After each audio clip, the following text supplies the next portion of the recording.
From Kansas State University, this is Agriculture Today. Eric Atkinson here.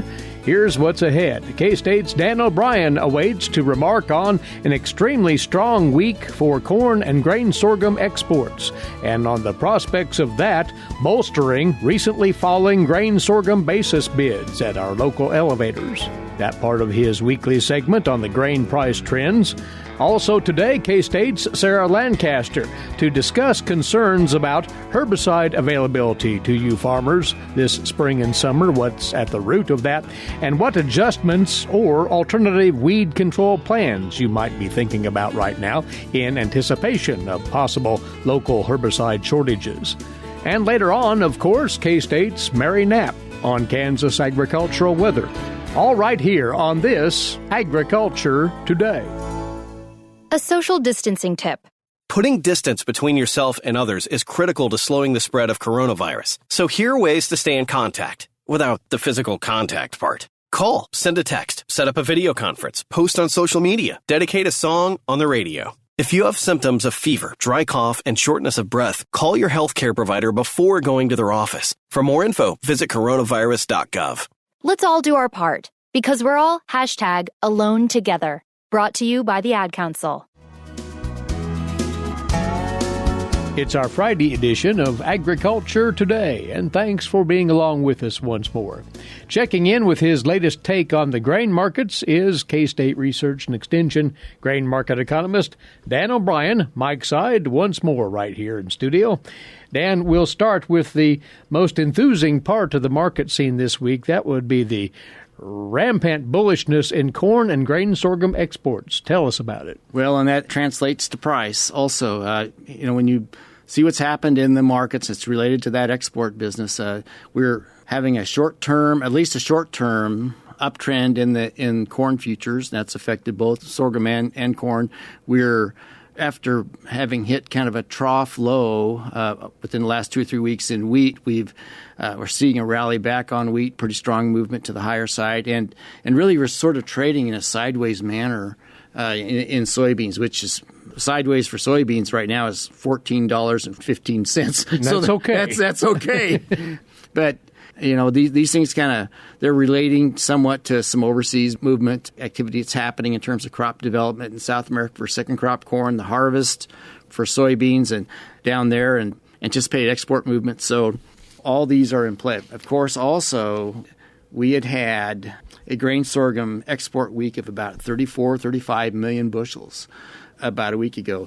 Now, on this program, here within that time frame, we're talking about the fall off in grain sorghum basis levels. So local basis, right.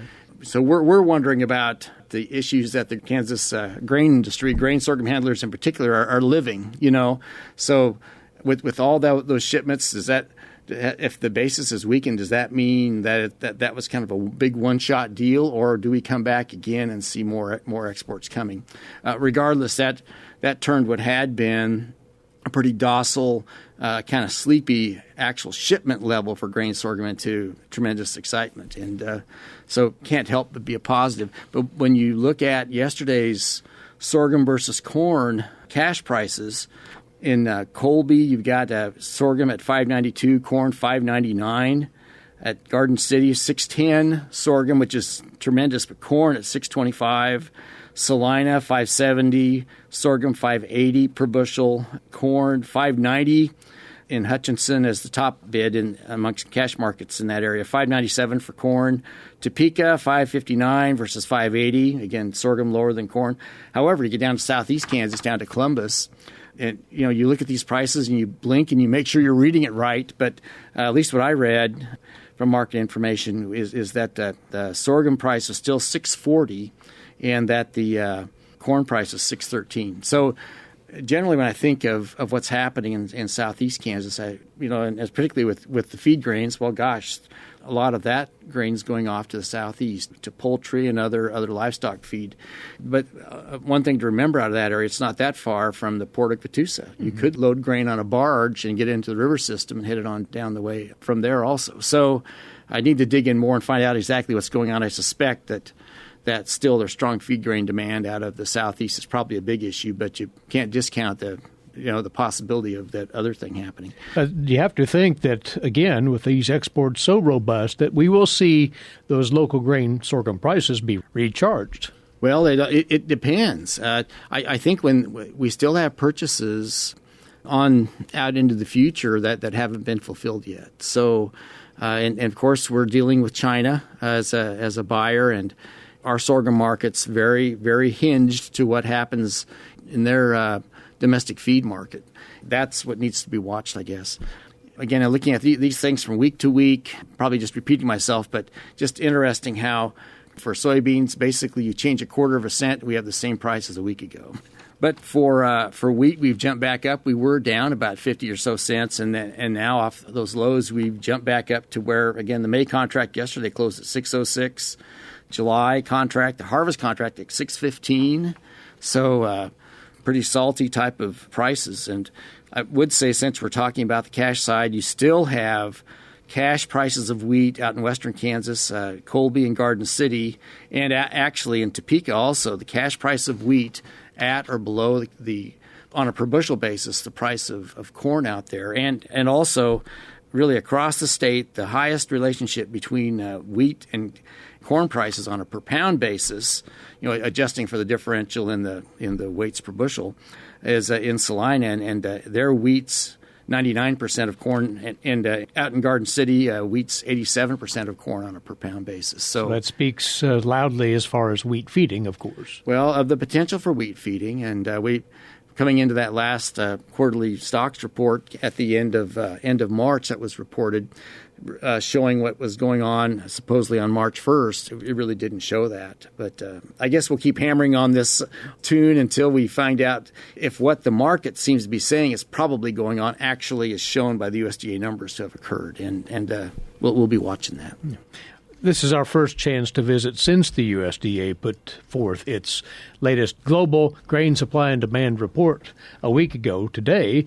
Dan, were there any other elements of that stood out to you? Well, the biggest element were the changes in the old crop corn supply-demand balance sheet, where the USDA had raised feed and residual usage for the 2020-21 marketing year. That'll end August 31st, raised that by 50 million, raised ethanol usage estimates by 25 million, raised exports by 75 million. Put all that together with supply projections not thought to be changing any, add 150 million bushels of usage, then the ending stocks went down by that. So now we're sitting at about 1.35 billion bushel carryout. We were at 1.5 and change prior to that. So, we can say that, well, we're in the process of figuring out how to get through this marketing year, and perhaps we're seeing some wheat feeding coming in. We're doing other market-forced changes in usage, all of that. But that 1.35 billion bushels, and it could get chopped down more in future quarterly stocks and supply-demand reports. That ending stocks number, as it gets tight, just raises the bar, quote, on new crop starting on September 1 in terms of what we have to raise for a crop to not end up right back at the same place again or worse. I guess in my own calculations, if you plug in the USDA's projected acres of 92 million acres, planted, 84.4 harvested, if you put their numbers in at 175, almost 179, 180 million bushels, and that's the highest we will have ever done by 2 or 3 bushels per acre. To get that, then you get to 15.15, and you keep the ending stocks number at 1.4. But if you're half a billion bushels less than that with just average yields, then that 1.4.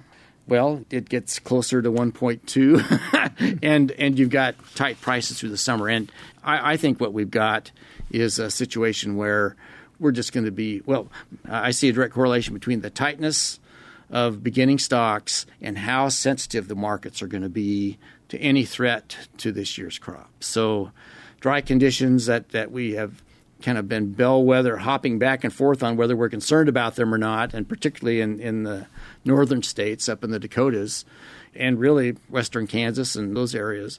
Those conditions will probably bring greater volatility to the market at 1.35 1.5 billion carrion than they would at 1.7, 1.8. So that's a big deal.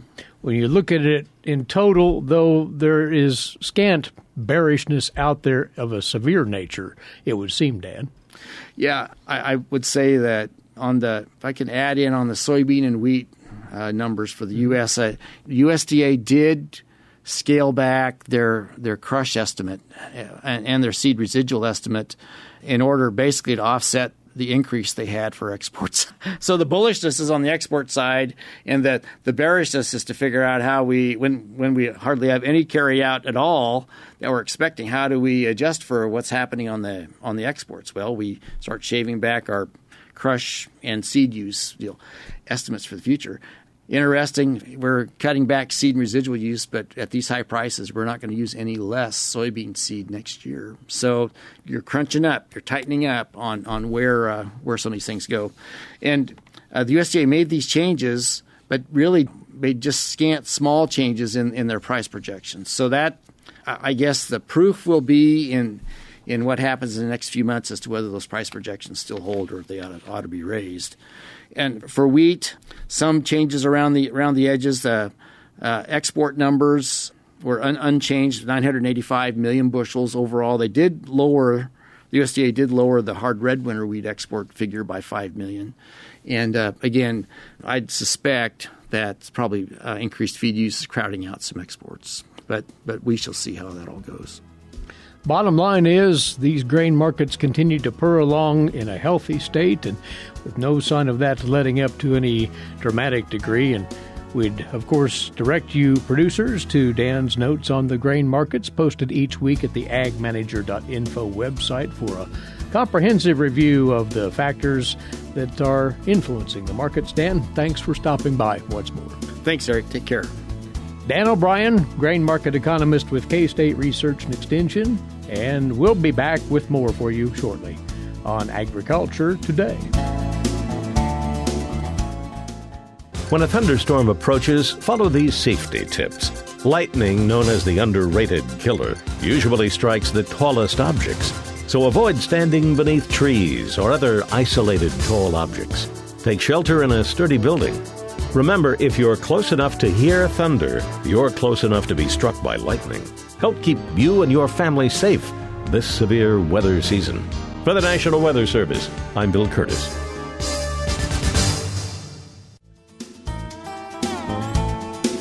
Agriculture Today continues now, and here we will address questions that have arisen around Kansas agriculture and of high importance to you crop producers about the availability this spring of herbicide products for your weed management purposes. And the serious item that certainly would be at this time of the year, as we're now embarking on spring planting and the production season is right before us. Well, we'll find out what this is all about now via our guest, Sarah Lancaster, Weed Management Specialist, K-State Research and Extension. So what are you picking up from producers and elsewhere about this availability issue with herbicides, Sarah? Well, Eric, life has really not been the same since about this time last year. And so we're continuing to see some disruptions in the agricultural industry that a lot of folks are tying back to things related to the shutdown for COVID last year and continuing efforts on the part of companies to mitigate the effects of the coronavirus. So I've been hearing from farmers for a few weeks now that their suppliers, their retailers are telling them that they have some concerns about herbicide availability. So as I've been interacting with my company contacts throughout this winter and spring, I've been kind of polling them to see what the official line is with regard to availability of herbicides.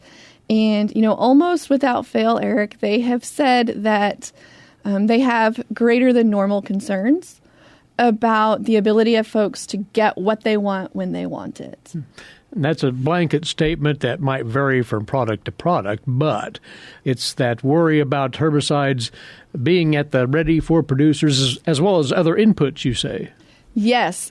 Obviously, the more popular the herbicide is, the more likely it is that we're going to have supply issues. Which makes common sense. So a lot of those very popular herbicides would be the broad-spectrum herbicides that we would think about coming back with over the top in a rescue situation for things like soybeans or maybe even corn. Again, farmers that I've visited with have talked about concerns related to getting other inputs like, in particular, fertilizer, anhydrous ammonia, things of that nature. So it's not just herbicides, and it's not just agriculture, right? We're seeing it kind of across a whole spectrum of industries. But we will concentrate on herbicides in our conversation here. To ask you this before we talk about what producers can do to align with what's going on here, are herbicide companies moving to fill the pipeline and compensate for potential shortages? What are you hearing, if anything, there? Well, Eric, my understanding of the situation, again, after talking to a range of folks, is that it's not a production-related issue. Many of these herbicides are produced places other than the United States. And so the big problem is getting them into the U.S., and then once they get in the U.S., getting them distributed to the appropriate retailers. Spring brings these kind of logistical concerns to some extent every year, right? You get a big rush of activity, and you try to prepare for it, and they try to be ready. But the ability for the shipping industry to keep up with those demands may be a little more stressed this year than in normal years. And so it's not that the herbicide hasn't been produced. It's that you may just take longer to get it where you need it. It would seem then, Sarah, the first order of business for producers, if they've not done so already, is to be having a conversation with their herbicide vendors to see where things stand. Absolutely, Eric. So there was a move by several of the companies over the winter to encourage retailers to take delivery of supplies early to try to reduce the negative effects this spring and summer. And so retailers do have a supply on hand, and it would be very wise to, if you're not in the practice of pre-purchasing or pre-ordering your product, to go ahead and get down to your retailer and make sure that you have what you need for the summer. And to that, because that's one of the points that you share with producers now about how they might adjust to this situation. If they're going to purchase their herbicides in advance, do they need to think about things such as proper storage and other considerations? Absolutely, Eric. Herbicides are formulated in large part to facilitate storage for an extended period of time. But one of the things to think about is when you purchase liquid products, you're basically storing water to some extent. And so dry herbicide formulations, if those options are available to you, could potentially present a good option as you think about purchasing things maybe farther ahead than you're accustomed to. So, if you're a person who doesn't normally hold your season's worth of herbicide on the farm, dry herbicides may be a more attractive option than they would be in other situations.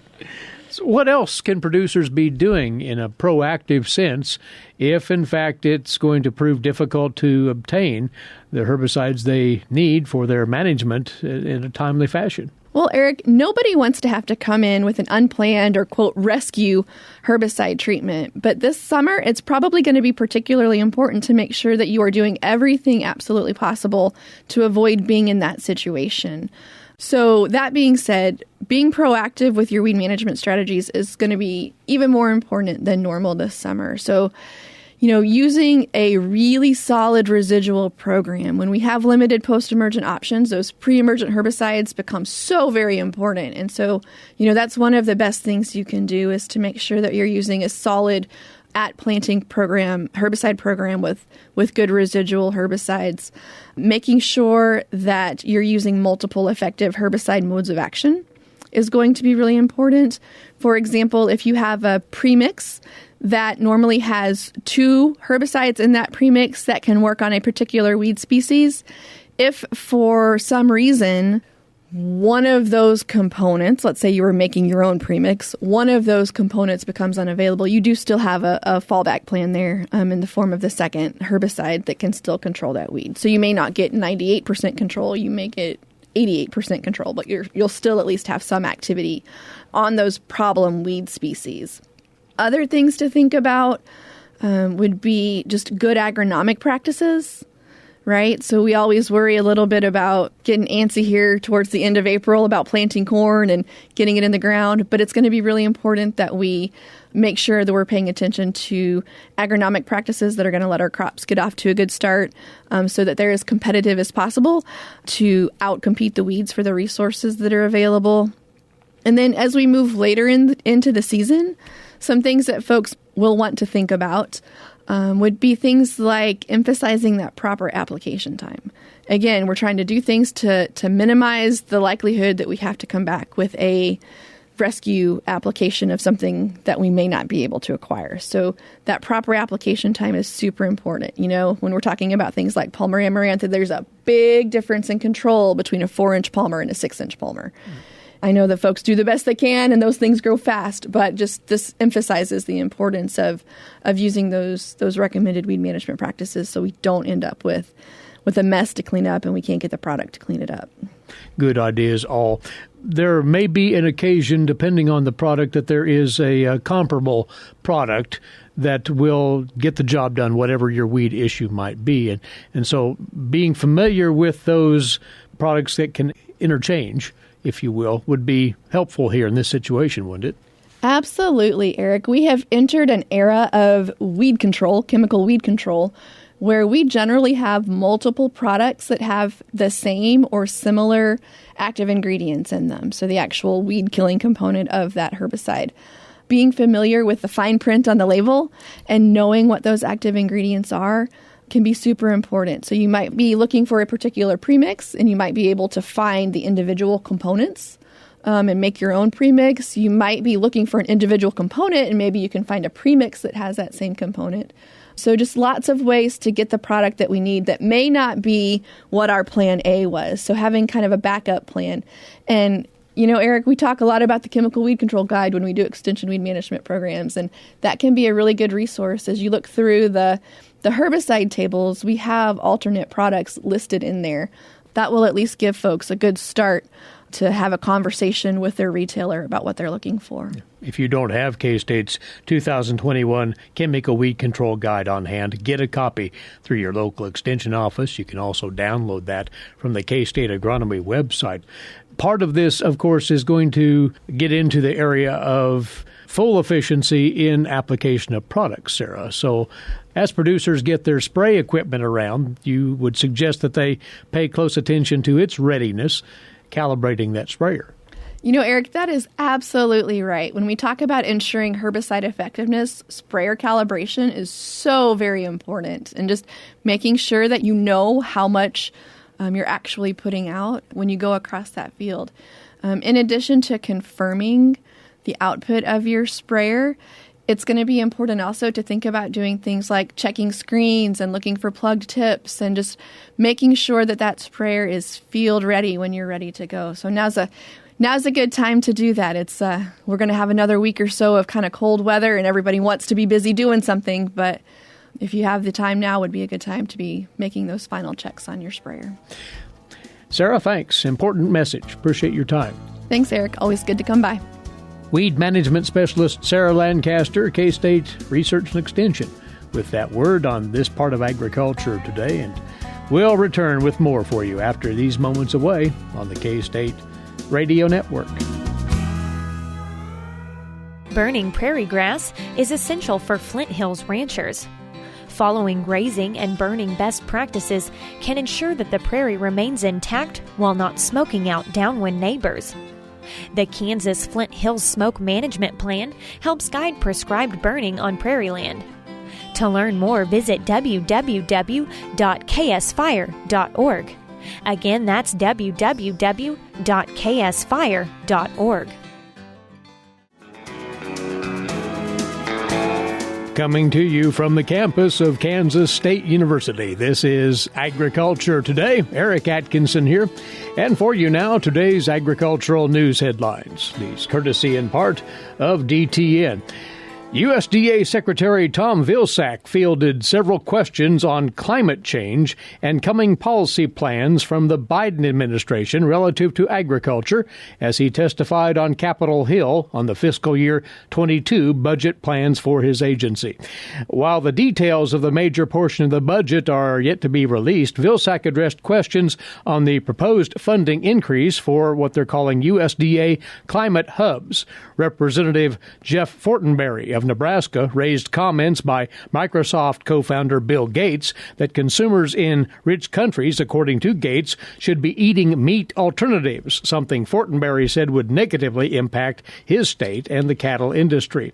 Asked if he agreed with Gates' comments, Vilsack stated that he believes that farmers are, quote, great stewards and that they will embrace climate-smart agricultural practices and animal stewardship activities and be able to allow the USDA, he said, to message the ability and importance of animal protein production, in his words.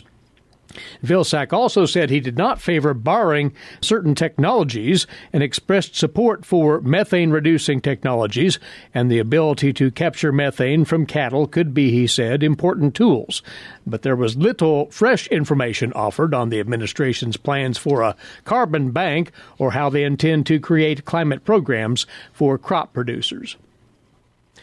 In her first major policy speech as U.S. Trade Representative, Katherine Tai said that one of her goals in trade negotiations will be to help make carbon sequestration policies created by the USDA the new global standard, as she put it. She stressed the importance of using trade policy to advance the Biden administration's environmental goals, including negotiating with trading partners to adopt practices that deal with climate change. Tai said comprehensive actions are needed to address climate change, and the issue, she says, must be at the center of U.S. foreign policy, national security, and economic policy. Tai spoke just briefly on agriculture, saying that climate-friendly and sustainable agricultural production is essential to meeting our climate and sustainability goals, in her words. She went on to say our farmers and ranchers can lead the world with innovative carbon conservation practices. Tai added that Secretary Vilsack has proposed ambitious ideas, including expanding the use of cover crops and making carbon capture a mainstream conservation practice. She says she's eager to work with him to help make those practices the new global standard. The USDA's latest outlook for the meat industry expects higher prices for both beef and pork. Here's more on that from the USDA's Stephanie Ho. World Ag Outlook Board Chair Mark Jekanowski says there were, in his words, pretty small changes in USDA's beef production forecast. What we're seeing there is an increased slaughter forecast for the second half of the year being largely offset by lighter carcass weights. He says the situation with pork is a bit different. We pulled back our pork production forecast by about 400 million pounds, and that's reflecting tighter supplies expected through the balance of the year. Meanwhile, price forecasts for steers and hogs are higher than last month. We increased our steer price forecast by $1.50 per hundredweight, so that would be up about $7.74 year over year. And our hog price forecast, we actually increased this month by $9.93 per hundredweight, so a very big increase, and that would be up $22.50 per hundredweight year over year. This is Stephanie Ho for the U.S. Department of Agriculture in Washington, D.C. And the USDA's National Agricultural Statistics Service is now undertaking a deep dive on the policies and procedures the agency uses to prepare its grain stocks report. That's according to the head of the NASS Crops branch, Lance Honig. Sampling methods, questionnaires used to gather data, and the processing of that information will be the focus. Findings of the review and recommendations are due by September the 30th, said Honig. He acknowledged that questions have arisen over the grain stocks report in particular, where revisions to prior stocks figures have caused market reactions. Honig insisted that NASS has not altered its revision policy and said that most of the adjustments on the prior numbers were from late or updated reports from commercial grain storage firms.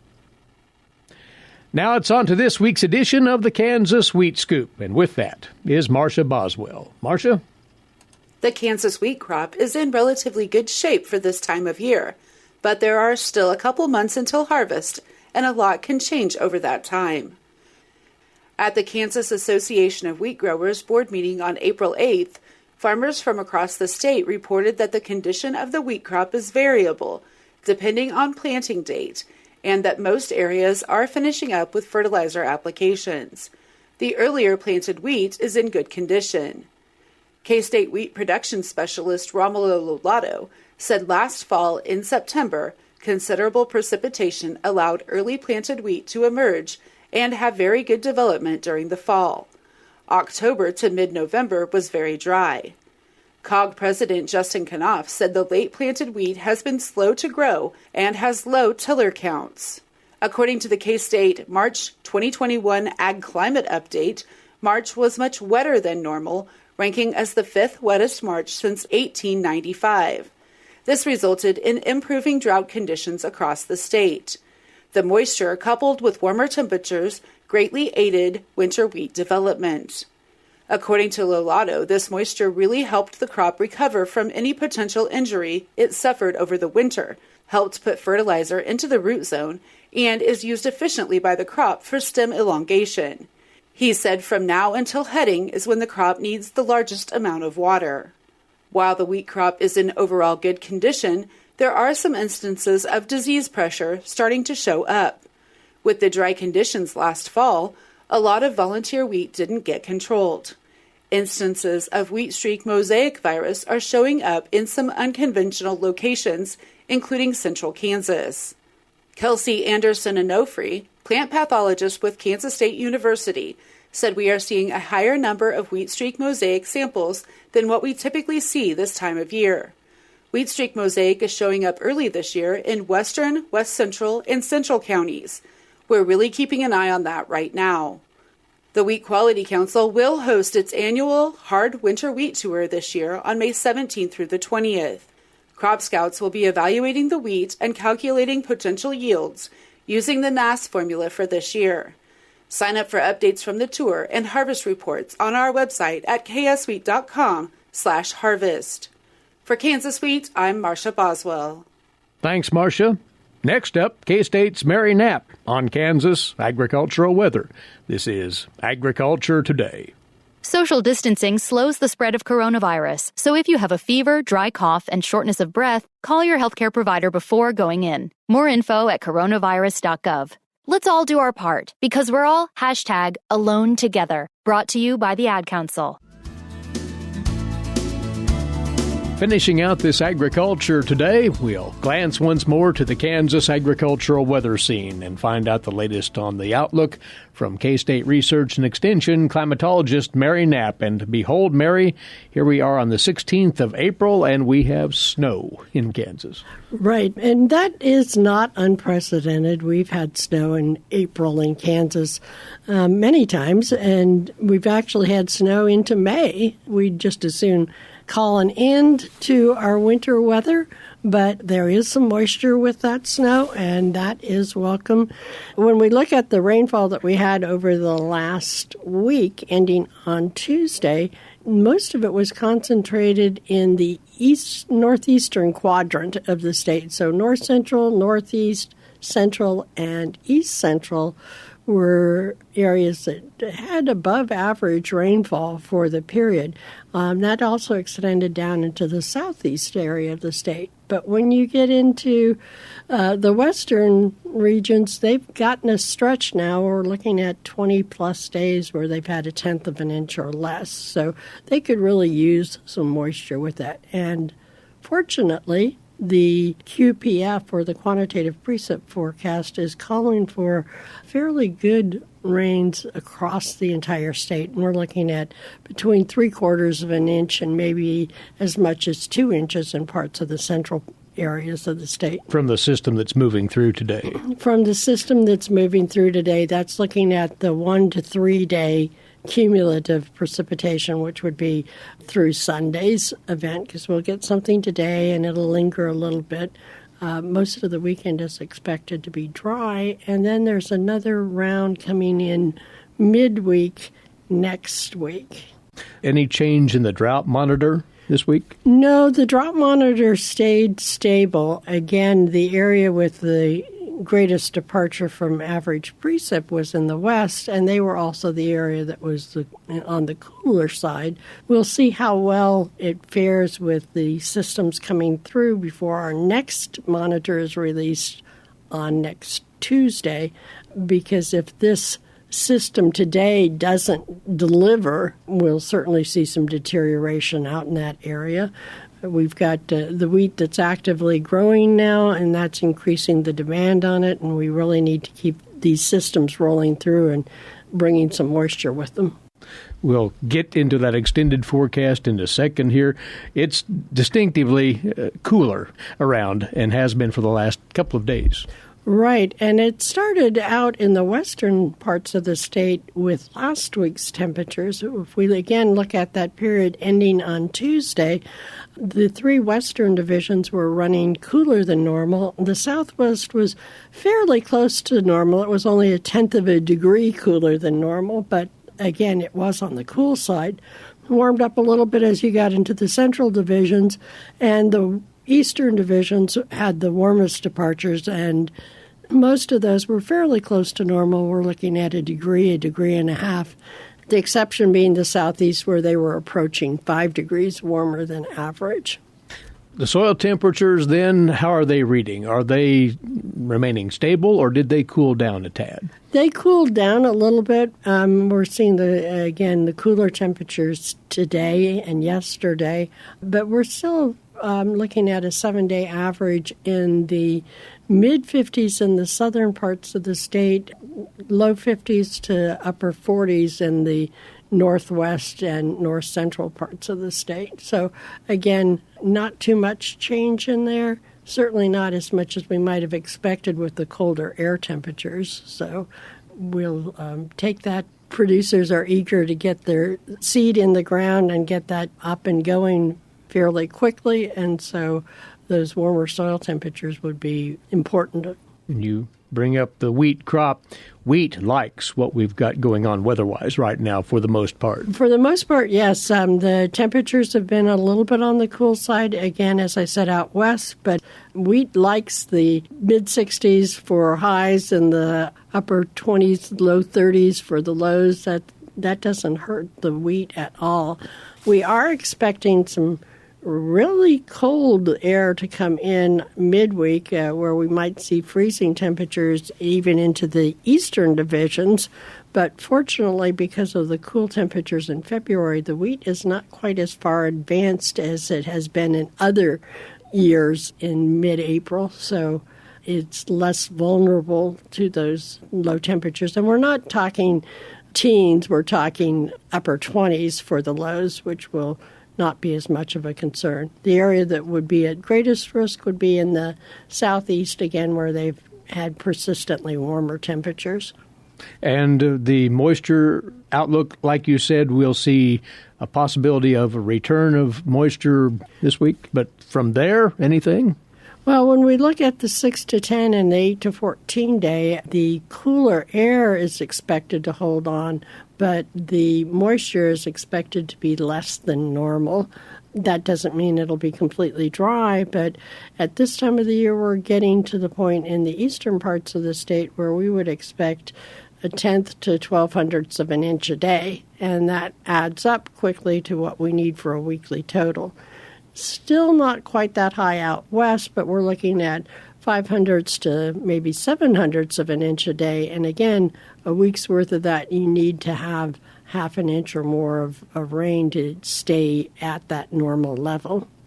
The May forecast has been posted now. What's it telling us, Mary? Well, the May outlook is calling for warmer than normal temperatures statewide, in fact, for most of the country. When we look at the precipitation outlook, it is split with a slight chance for wetter than normal in the northeastern corner of the state and a tilt towards drier than normal in the southwest. And bulk of the state is teetering between the two regions of wetter or drier than average. And then that will take us into the summertime, and the 3-month forecast is still warmer and drier than normal? Right, and that covers, again, the entire state for the temperature, warmer than normal, again, for that May, June, July period.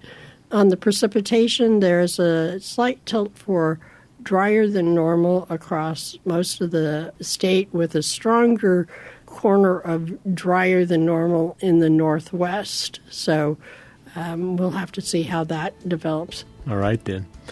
Glad to have you by once again, Mary. Thanks for the input. Appreciate it. Thanks, Eric. Mary Knapp, climatologist, K-State Research and Extension. And our time's away once more. Thanks for being along with us, and please do rejoin us on Monday. Until then, Eric Atkinson bidding you a good weekend for Agriculture Today over the K-State Radio Network.